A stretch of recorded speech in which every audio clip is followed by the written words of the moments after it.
Dear NEET aspirants, आप सबका NEET 2024 का पेपर खत्म हो चुका है और कहीं ना कहीं आज की सिचुएशन में आपने अपने अपने स्कोर्स का एनालिसिस भी कर लिया होगा।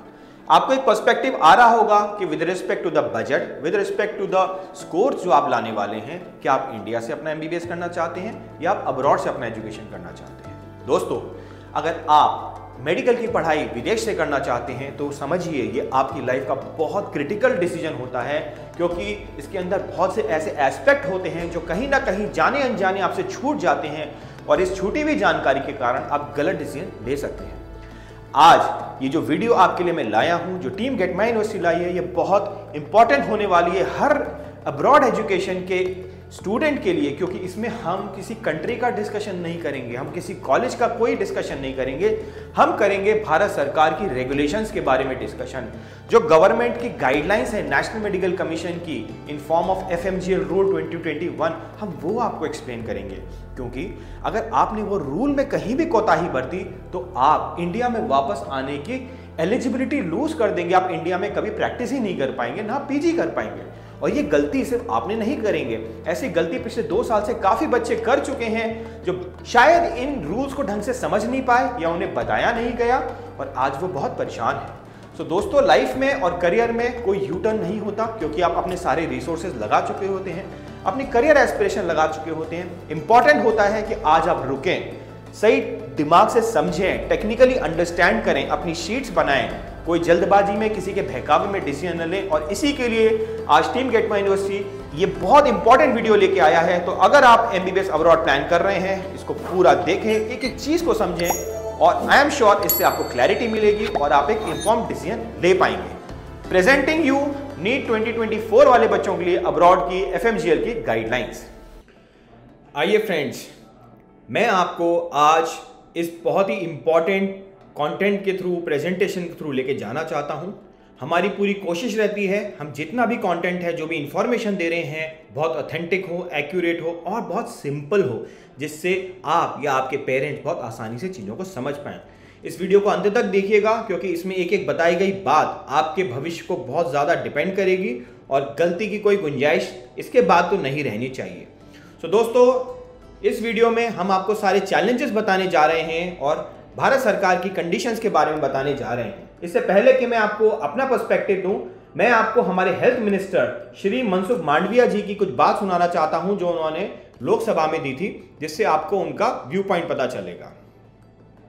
जब बाहर स्टूडेंट पढ़ने के लिए जाते हैं तो कई स्टूडेंट हमारे पास शिकायत आती है, टाउट के बुक बन जाते हैं, कहते हैं कि वहाँ एजुकेशन ये कंट्री में चले जाओ, ये कंट्री में चले जाओ, वहाँ एडमिशन भी करवा लेते हैं। NMC ने एक क्लियर गाइडलाइन डिक्लेयर की है, विदेश में हमारे स्टूडेंट जाके डॉक्टर ना बने ऐसा हम नहीं चाहते, वो जाए डॉक्टर बने, हमें कोई दिक्कत नहीं, लेकिन वहाँ क्वालिटी एजुकेशन है।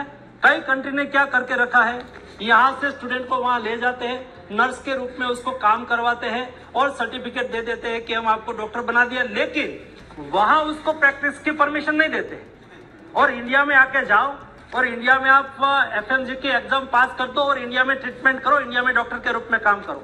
इसलिए भारत सरकार ने निर्णय किया है कि विदेश में पढ़ने जाने वाले सभी स्टूडेंट को 3 बातों को एश्योर करना है और सभी आपके द्वारा भी, आपके पास भी कई स्टूडेंट आते रहते हैं। एक, यह नीट क्वालिफाइड होना चाहिए, वो ही विदेश में पढ़ने के लिए जा सकते हैं। दूसरा, इंडिया में 5.5 साल का कोर्स है, इंडिया इक्विवेलेंट कोर्स, दुनिया में जिस कंट्री में हो वहां ही जा सकता है। तीसरा, जिस कंट्री में जाए उसको रजिस्ट्रेशन वहां प्रैक्टिस करने का भी मिलना चाहिए, सबसे इंपॉर्टेंट कंडीशन। वहां उसको प्रैक्टिस करने का परमिशन मिलती नहीं है, रजिस्ट्रेशन मिलता नहीं है और उसको यहाँ इंडिया में छोड़ देते हैं, वो देश की हेल्थ के लिए ठीक नहीं है। इसलिए हमने 3 बातों को सुनिश्चित कर दिया है। इसलिए आपके अड़ोस पड़ोस में या तो as a member of parliament of जनप्रतिनिधि है, हमारे पास वाली आते हैं कि हमें स्टूडेंट को विदेश पढ़ने के लिए भेजना है, तो क्या करना, ये 3 बाबत हम सब लोगों के संज्ञान में रहनी चाहिए। ये 3 क्राइटेरिया फुलफिल करते हैं तो विदेश में जाके पढ़े और यहाँ FMG की एग्जाम पास करके हम यहाँ उसको यहाँ डॉक्टर के लिए प्रमाणित कर देंगे।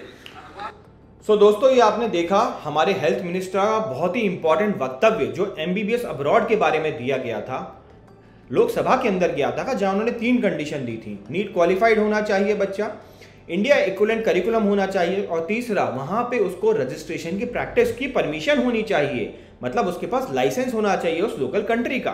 दोस्तों आज की डेट में पिछले 2 साल से हम देख रहे हैं बच्चों को यह जानकारी नहीं दी जाती जो आज हम आपको बताने जा रहे हैं, और इसके कारण छुपाई जाती है ऐसी जानकारी या उसको मिस रिप्रेजेंट किया जाता है। पिछले 2 साल में काफी ऐसे बच्चे हैं जिन्होंने गलत कंट्री का चुनाव किया, गलत जगह का चुनाव किया, और आज वो अपने डिसीजन को रिग्रेट कर रहे हैं क्योंकि अब वो इंडिया में वापस आने के लिए एलिजिबल ही नहीं है, एनएमसी की गाइडलाइन फुलफिल नहीं कर रहे हैं। दोस्तों मैं आपको बहुत ही इंपॉर्टेंट एक अलर्ट जो एनएमसी ने जारी किया था उसको मैं दिखाना चाहता हूं। देखिए ये अलर्ट नेशनल मेडिकल कमीशन की वेबसाइट पे है, ये लिंक है, इस पे आप देख सकते हैं, और इसमें सीरियल नंबर 165 और न्यूज आईडी 527 में जो अलर्ट दिया गया है that is advisory alert for Indian students seeking admission in foreign universities for under medical education. तो ये अलर्ट जो है इसको पढ़ना बहुत आवश्यक है, जिसके अंदर नेशनल मेडिकल कमीशन ने बिल्कुल क्लियर कट बोला हुआ है, और ये अलर्ट है national medical commission has published foreign medical graduate licence 2021 via dated 18/11/2021 where the terms of duration of study, अवधि, मीडियम ऑफ इंस्ट्रक्शन, किस भाषा में पढ़ाई होगी, सिलेबस, क्लिनिकल ट्रेनिंग और इंटर्नशिप के बारे में हमने आपको बताया है।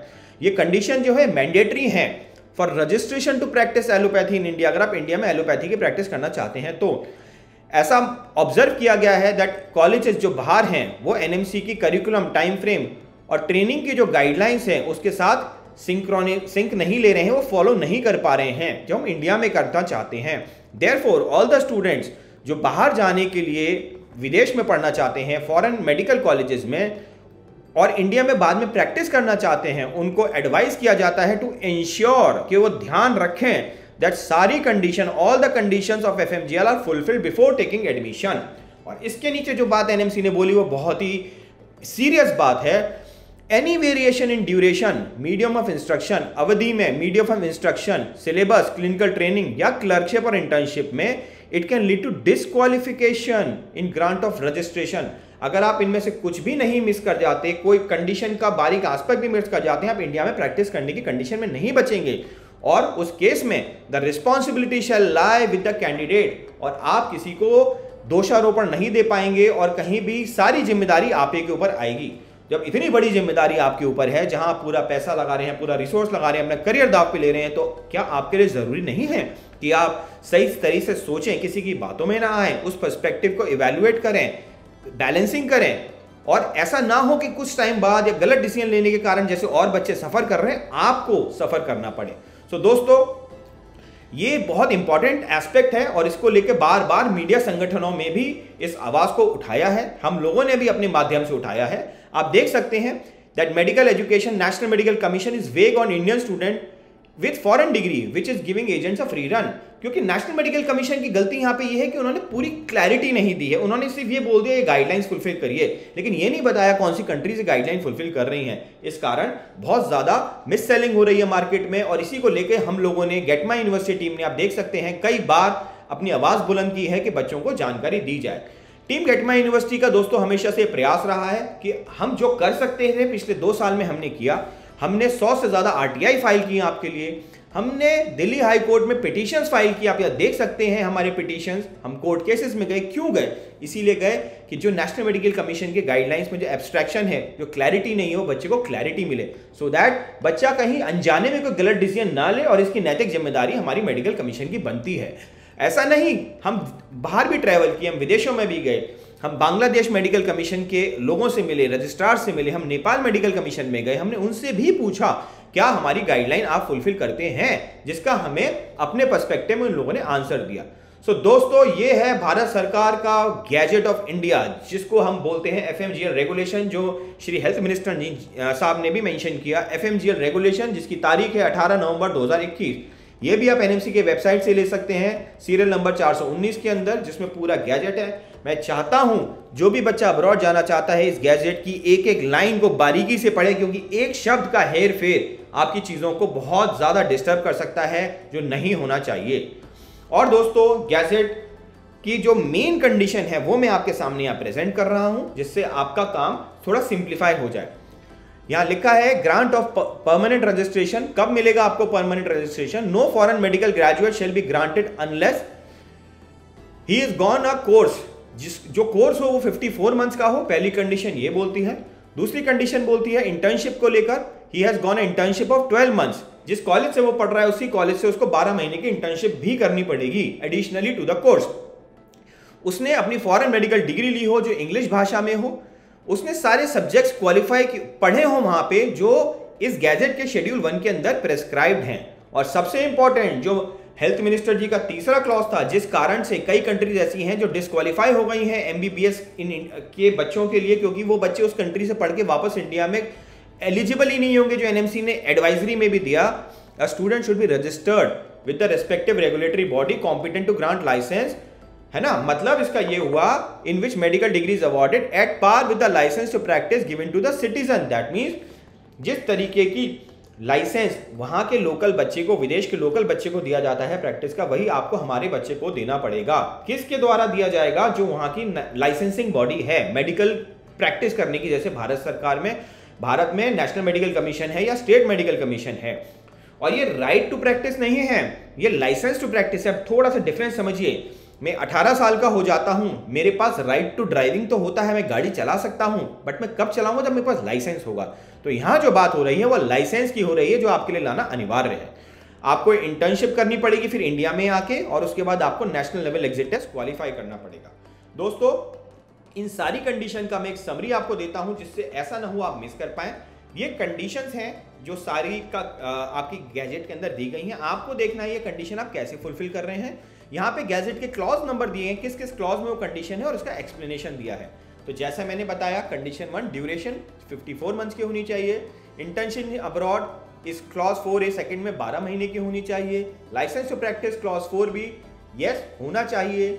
मीडियम ऑफ इंस्ट्रक्शन इंग्लिश होनी चाहिए। Mandatory subject as per schedule 1 होने चाहिए। नेक्स्ट 1 का एग्जाम आपको क्लियर करना पड़ेगा इंडिया में आके। इंटर्नशिप 4C में दी है, 12 महीने की सुपरवाइज क्लिनिकल रोटेशन आपको इंडिया में भी करनी पड़ेगी नेक्स्ट 1 क्वालिफाई करके। ट्रांसफर ऑफ कॉलेजेस सबसे इंपॉर्टेंट कंडीशन है दोस्तों, इसको बिल्कुल मिस ना करिएगा। शेड्यूल 1, 2 का 4 पार्ट, अब किसी भी बच्चे को ट्रांसफर अलाउड ही नहीं है। आपने अगर कोई कॉलेज चुन लिया, कोई कंट्री चुन लिया, उसके बाद अपनी मेडिकल एजुकेशन में ट्रांसफर नहीं ले सकते, अदरवाइज आपकी एजुकेशन का वो पीरियड नल एंड वॉइड माना जाएगा। इसीलिए बहुत सोच समझ के डिसीजन लीजिएगा, सारे चीजों को समझ लीजिएगा। जो लोग आपको बोलते हैं एडमिशन खत्म हो रहे हैं, कोई बात नहीं, लेकिन डिसीजन आपका सही होना चाहिए। टीचिंग हॉस्पिटल, उस कॉलेज का अपना टीचिंग हॉस्पिटल होना चाहिए जहां टीचिंग और इंटर्नशिप आपकी हो रही है, किसी के साथ टाई अप नहीं होना चाहिए। और कंटेंट और कोर्स जो दिया गया है वो ग्रेजुएट मेडिकल एक्ट 1997 के अनुरूप होना चाहिए। तो दोस्तों, इसके साथ अभी एक छोटा सा कंपैरिजन हम आपको दिखाते हैं कि इस रेगुलेशन से पहले 18 नवंबर से पहले और 18 नवंबर के बाद क्या परिवर्तन आ गया अब्रॉड एजुकेशन के अंदर। शायद आपके जो सीनियर्स गए हैं, जो लौट के आए हैं, वो बिफोर रेगुलेशन में थे, तो आप डिफरेंस समझने की कोशिश करिएगा। मिनिमम ड्यूरेशन ऑफ एजुकेशन पहले स्पेसिफाइड नहीं थी। कुछ कंट्रीज में 4 इयर्स की ड्यूरेशन में भी बच्चे पढ़ के आते थे, जैसे फिलीपींस में आते थे। अब 54 मंथ्स की ड्यूरेशन मिनिमम आपकी होनी चाहिए। इंटर्नशिप पहले जरूरत नहीं होती थी, लेकिन अब आपको 12 महीने की वहां से इंटर्नशिप करनी है। लाइसेंस टू प्रैक्टिस पहले नहीं चाहिए था, लेकिन अब आपको लाइसेंस टू प्रैक्टिस भी चाहिए। मीडियम ऑफ इंग्लिश दोनों तरफ थी। पहले कोई सब्जेक्ट्स प्रेस्क्राइब नहीं थे, एक करिकुलम ओपन करिकुलम था, लेकिन अब सब्जेक्ट्स भी प्रेस्क्राइब किए गए हैं। पहले बच्चे एफएमजी का एग्जाम दे रहे थे, अभी तक जो देते आ रहे हैं, आने वाले समय में नेक्स्ट 1 और नेक्स्ट 2 का एग्जाम हो जाएगा आप लोगों के लिए। इंटर्नशिप पहले इंडिया में होनी पड़ती थी जब आप एफएमजी करते थे, अब हम नेक्स्ट 1 के बाद भी इंटर्नशिप देनी पड़ेगी। ट्रांसफर पहले अलाउड था, जो बहुत बड़ा रिलीफ था। कोई भी फैक्टर है, क्लाइमेटिक कंडीशन, टीचिंग कंडीशन, बहुत से डिस्टर्बेंसेस हो सकते हैं, या कोई भी एडजस्टमेंट प्रॉब्लम, तो पहले अलाउड था, अब अलाउड नहीं है। कंटेंट पहले प्रेस्क्राइब नहीं था, अब जीएमसी 97 के हिसाब से प्रेस्क्राइब किया गया है। तो दोस्तों, ये जो कंडीशंस हैं बहुत इंपॉर्टेंट हैं। हम लोगों ने आपके लिए एक पूरा एनालिसिस किया है कंट्री वाइज, जिसके अंदर हमने इन सारे 5 पैरामीटर को लेकर, 6 पैरामीटर को लेकर हमने हर कंट्री का आपको विश्लेषण दिया है, जो हम आपको अगली प्रेजेंटेशन में देंगे और आपको एक एक चीज समझाएंगे कि किस कंट्री के हिसाब से, हमारी अंडरस्टैंडिंग के हिसाब से कंट्री कहां पे स्टैंड करती है और एफएमजीएल के रेगुलेशन को किस तरीके से फुलफिल करती है। उसका लिंक भी आपसे जरूर शेयर करेंगे। दोस्तों, गेट माई यूनिवर्सिटी हमेशा से आपके राइट्स के लिए फाइट किया है। हम लोगों ने हर पर्सपेक्टिव कोशिश की है।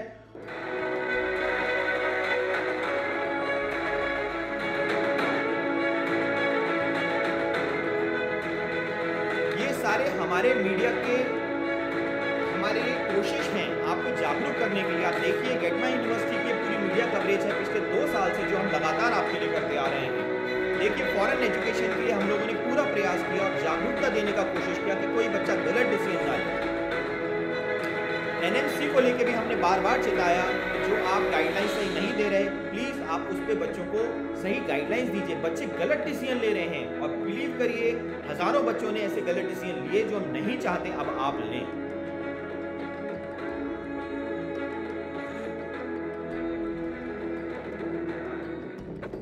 हम आपके राइट्स के लिए भी लड़े हैं, समय समय पे हमने प्रोटेस्ट किए हैं, हमने दिल्ली हाई कोर्ट में आपके पिटीशंस चैलेंज किए जो मैं आपको बता रहा था। अभी आप बोलते हैं 4B फुलफिल करिए, नेशनल मेडिकल कमीशन में हम लोग गए हैं, इंडिया का करिकुलम फुलफिल करिए।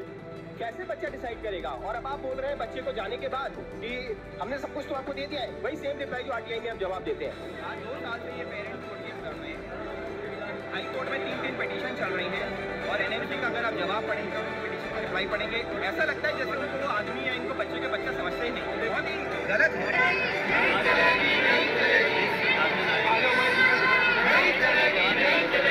सो दोस्तों, हम लोगों का एक सतत प्रयास रहता है, हम बहुत ऑनेस्टी के साथ बताते हैं आपको। हो सकता है काफ़ी लोगों को हमारी बात ना पसंद आए, लोग हमसे डिफरेंस ऑफ ओपिनियन भी रखते हैं कि सर आप अननेसेसरी बच्चों को ज़्यादा इन्फॉर्मेशन देते हैं, बट सी हमारा काम आपको एम्पावर करने का है। अगर आप एज अ मेडिकल एस्पिरेंट, पहली बात तो आपकी हिम्मत की हम सराहना करते हैं कि आपने मेडिकल प्रोफेशन को चुना, जानते हुए कि मेडिकल की पढ़ाई कितनी टफ, आपको कितने टाइम पढ़ना पड़ेगा, लेकिन उसमें कहीं गलती हो जाए तो ये बिल्कुल हमें बर्दाश्त नहीं है। और यही हमारी प्रयास रहती है, हमारा सजेशन रहेगा आप बिवेयर रहिए उन कंट्री से जहाँ ड्यूरेशन बिल कन्फ्यूजन है, जहाँ इंटर्नशिप को लेकर कन्फ्यूजन है, लाइसेंसिंग एग्जाम्स को लेकर कन्फ्यूजन है, रजिस्ट्रेशन प्रोसेस को लेकर कन्फ्यूजन है और क्लिनिकल एक्सपोजर जहाँ का बहुत अच्छा नहीं है। इसी के साथ दोस्तों हम आपको एक छोटी सी अपील देते हैं कि आपका करियर है, आपका चॉइस है, आपके लॉन्ग टर्म कॉन्सिक्वेंसेज हैं, आपकी फैमिली के एस्पिरेशन है, कोई भी डिसीजन जल्दबाजी में ना लें, सोचें समझें विचारें। और उसके बाद भी अगर आपको कोई मन में डाउट रह जाए या कुछ आपको लगता है हमसे ज़रूरत है तो प्लीज़ आप गेट माई यूनिवर्सिटी को अप्रोच करिए। हमारा नंबर है टोल फ्री 7678676001 और इसके साथ हम आपको विश करते हैं, wish you all the best. दोस्तों फाइनली आपने ये वीडियो देखा, आपका बहुत बहुत धन्यवाद। आई एम श्योर आपको आज की डेट में एक टेक्निकल क्लैरिटी मिली होगी, आपको ये समझ आया होगा कि इन रूल्स को फुलफिल करना आपके लिए कितना इंपॉर्टेंट है। हमारा गेट माई यूनिवर्सिटी का हमेशा से प्रयास रहता है कि एजुकेशन इज इंफॉर्मेशन। अगर आप एम्पावर्ड होना चाहते हैं तो आपको एजुकेट करना ही हमारी जिम्मेदारी है और इसके लिए हमने बेहद प्रयास किया है, मल्टीपल फ्रंट्स पे प्रयास किया है कि कहीं ना कहीं बच्चे मिसगाइड ना हो through media, through legal petitions, through RTIs and multiple representation. So दोस्तों आपको अगर कहीं भी कोई स्टिल डाउट रह गया हो तो प्लीज़ फील फ्री हमारी टीम से कनेक्ट करिए, हमारे टोल फ्री नंबर पे कॉल करिए। हमारा फिर भी पूरी कोशिश होगी किसी भी बच्चे की छोटी से छोटी जानकारी को दूर करना। और आपके अगर नियर सर्कल में कोई आपका दोस्त हो जो बाहर जाने के लिए, विदेश से एमबीबीएस करने के लिए प्लान कर रहा हो, उसके साथ भी ये जानकारी ज़रूर साझा करें। Thank you very much. Keep subscribing to us and keep following Get My University for all the necessary updates.